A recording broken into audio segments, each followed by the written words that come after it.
Gujarat high court द्वारा राहुल गांधी को दी गई सजा बरकरार रखने के विरुद्ध की गई अपील पर सुप्रीम कोर्ट ने इस सजा को स्थगित करने के आदेश दिए हैं।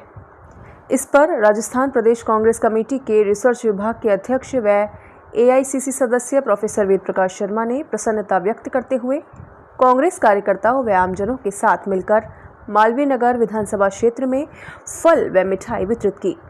इस अवसर पर न्यूज़ प्लस राजस्थान ने विशेष बातचीत की रिसर्च विभाग अध्यक्ष व AICC member doctor Ved Prakash Sharma से। नमस्कार, न्यूज़ प्लस राजस्थान में आपका हार्दिक स्वागत है।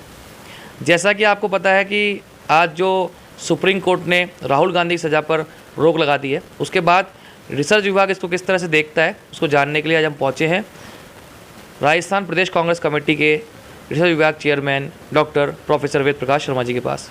सर नमस्कार। सर, जो ये रोक लगाई गई है उसको आप किस प्रकार से देखते हैं और इसके क्या मायने हैं? देखिए, माननीय सर्वोच्च न्यायालय ने इस मामले की गंभीरता को देखते हुए ही राहुल गांधी जी की सज़ा पर रोक लगाई है, क्योंकि ये राहुल गांधी जी के खिलाफ एक बहुत बड़ा षड्यंत्र था भारतीय जनता पार्टी का। भारतीय जनता पार्टी ने षड्यंत्र का ताना बोना कहाँ से बना? जब राहुल गांधी जी ने जब यात्रा निकाली, भारत जोड़ो यात्रा निकालकर अपने आप को सिद्ध किया। पूरे भारत की जनता, न केवल कांग्रेस पार्टी बल्कि आम जनता भी राहुल गांधी जी से, उनकी भारत जोड़ो यात्रा से जुड़ी। न केवल जुड़ी, उन्होंने राहुल गांधी जी की नेतृत्व क्षमता को समझा और भारतीय जनता पार्टी को जब लगने लगा कि उनके हाथ से बाजी निकल गई है और अगले प्रधानमंत्री राहुल गांधी नहीं बन जाएं, इसलिए और इसके साथ ही जब राहुल गांधी जी इस भारत जोड़ो यात्रा के बाद में जब उन्होंने भारतीय जनता पार्टी के भ्रष्टाचार का पुरजोर विरोध किया, तो उनसे भारतीय जनता पार्टी के बड़े बड़े नेताओं की नींव हिल गई और उन्होंने षड्यंत्र पूर्वक, देखिए कितनी बड़ी बात है, जिस व्यक्ति ने राहुल गांधी जी पर मानहानि का दावा किया, पूर्णेश मोदी, एक तो वो अपने नाम के आगे मोदी नहीं लगाते थे, मोद लगाते थे, मोग से मोदी कर दिया। दूसरा, जिन लोगों का राहुल गांधी जी ने अपनी भाषण में नाम लिया, उनमें से किसी ने मानहानि का दावा नहीं किया और पूर्णेश मोदी जी ने जाके मानहानि का दावा किया। फिर देखिए, क्या मोदी समुदाय की भी हम बात करें तो क्या मोदी समुदाय एक भारतीय जनता पार्टी का कार्यकर्ता या भारतीय जनता पार्टी के नेता जो मोदी समुदाय में, क्या वही मोदी कहने का हक रखते हैं? इतने बड़े समुदाय में राहुल गांधी जी के खिलाफ यदि पूरे मोदी समुदाय में कोई आकर मानहानि का दावा लगाता है तो वो है पूर्णेश मोदी। कौन? बीजेपी के नेता, बीजेपी के कार्य। तो बीजेपी का षड्यंत्र है। न्यायालय, हमारे देश में न्याय व्यवस्था आज भी कायम है, जो आज सुप्रीम कोर्ट ने सिद्ध कर दिया है कि देश में न्याय जिंदा है। और राहुल गांधी जी को भारतीय जनता पार्टी, क्या कोई भी शक्ति आने वाले समय में उन्हें प्राइम मिनिस्टर बनने से रोक नहीं ले सकती। क्यों नहीं रोक सकती? राहुल गांधी जी ही एक ऐसे नेता हैं जो आज की डेट में सच बोलते हैं, वो दबंग हैं, वो भारतीय जनता पार्टी के भ्रष्टाचार के मुद्दों को न केवल लोकसभा में बल्कि सड़कों पर जनता के बीच में भी उठाते हैं। राहुल गांधी जी ऐसा व्यक्तित्व है जो भारतीय जनता पार्टी को और मोदी जी को सशक्त विपक्ष देते हैं। इसलिए वो चाहते हैं ऐसा नेता जो बेदाग है उसको क्यों ना षड्यंत्र पूर्वक बाहरी कर दें। लेकिन ऐसा संभव है क्या? हमारे देश का संविधान है, हमारे देश की जनता है, क्या हमारे देश की जनता देख नहीं रही किस प्रकार से भारतीय जनता पार्टी ने एक षड्यंत्र पूर्वक राहुल गांधी जी की न केवल सदस्यता समाप्त की बल्कि उनके साथ उनका मकान तक खाली करवा कर उनके साथ घोर अन्याय किया।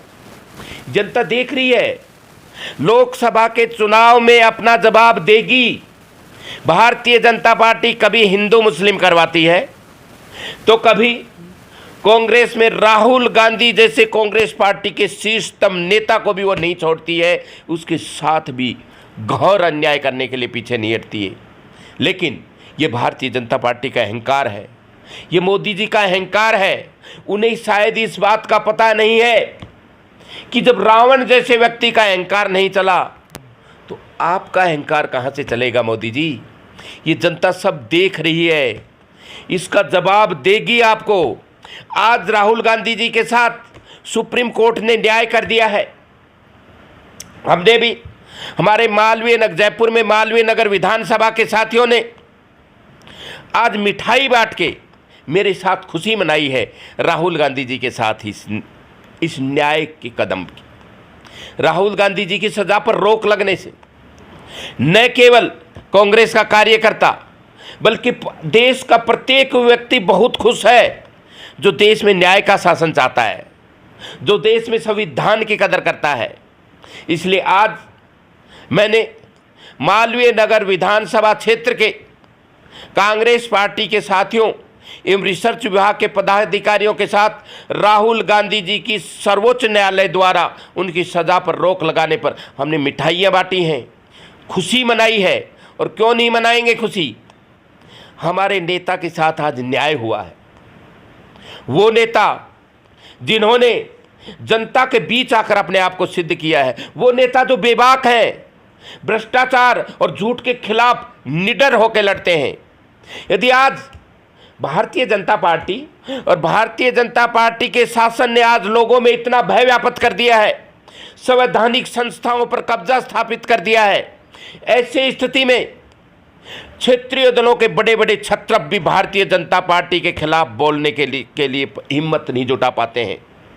ऐसी स्थिति में एकमात्र राहुल गांधी जी तो हैं जिनमें इतनी हिम्मत है, जिनमें इतना मादा है, जिनमें इतना जज्बा है कि वो भारतीय जनता पार्टी की उन नीतियों के खिलाफ जो वो जनता के साथ गलत कर रहे हैं, भारतीय जनता पार्टी के भ्रष्टाचार के खिलाफ जो वो जम के कर रहे हैं, खिलाफ राहुल गांधी जी जमकर खड़े हैं। और वो दृढ़ निश्चयी हैं कि जब तक भारतीय जनता पार्टी के भ्रष्टाचार को समाप्त नहीं कर दूंगा, जब तक भारतीय जनता पार्टी की कुचेष्टा जिससे वो कभी हिंदू मुस्लिम करते हैं या कभी अपने ही लोगों को भ्रष्टाचार के द्वारा लाभ पहुंचाते हैं या कभी बड़ी बड़ी संस्थाओं को बेच देते हैं, लेकिन राहुल गांधी जी ने भी ये तय कर रखा है कि मैं जब तक सत्ता नहीं पलट जाएगी, जब तक भारतीय जनता पार्टी का राज नहीं बदल जाएगा, जब तक भारतीय जनता पार्टी के भ्रष्टाचार पर विराम नहीं लग जाएगा, तब तक राहुल गांधी जी भारतीय जनता पार्टी के खिलाफ, मोदी जी के खिलाफ और भारतीय जनता पार्टी के साथ मिले हुए वो धन्ना सेठ जो भ्रष्टाचार में भूमिका निभा रहे हैं, उनके खिलाफ राहुल गांधी जी लड़ते रहेंगे। आज भारतीय जनता पार्टी की कुचेष्टा विफल हुई है। राहुल गांधी जी की सजा पर रोक लगने का मतलब न्याय की जीत, सच्चाई की जीत। ये राहुल गांधी नहीं है, एक सच्चा इंसान है। ये राहुल गांधी नहीं है, ये संघर्ष की निशानी है। इसलिए आज भारतीय जनता पार्टी की इस कुचेष्टा को विफल करने में जो आज न्यायालय ने फैसला दिया है, माननीय उच्चतम न्यायालय ने फैसला दिया है, वो सराहनीय है। पूरे देश की जनता सर्वोच्च न्यायालय की तरफ देख रही थी और आज फैसला आने पर सब लोग संतुष्ट हैं, खुश हैं। और इससे आज भी ये महसूस होता है कि हमारे देश में आज भी कानून जिंदा है।